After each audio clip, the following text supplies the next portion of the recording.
In this section, we're going to cover betting. After all cards have been dealt to all the players that are currently in the hand, the first person to make a decision is the person immediately to the left of the dealer button, denoted by the little blind. Here, the little blind has to decide if he wants to participate and attempt to see the flop. Notice that he has $1. One spot immediately to the left has $2. If this gentleman at the little blind wants to try to see a flop, he must put another dollar into the pot. By putting $1 more, he has matched what the other big blind has been committed to, and is now entitled to technically see the flop.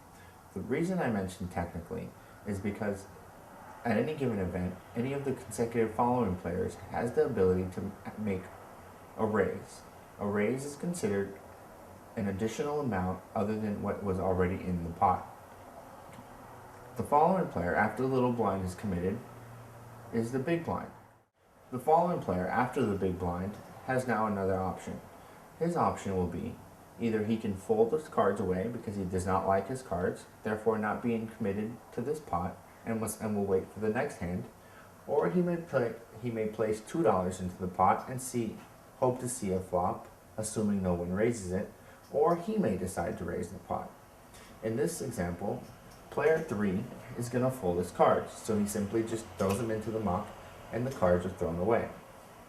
Player 4 is going to decide that he is going to raise his hand. He is going to raise it by throwing in $4 into the pot.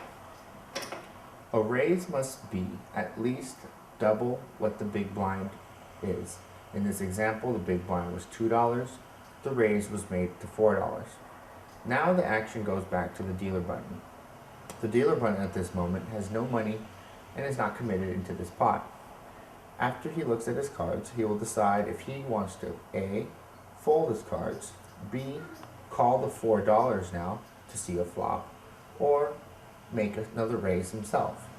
In this example, the dealer button will fold. Action now moves back to the little blind. He now has to make a decision if he wants to continue to play.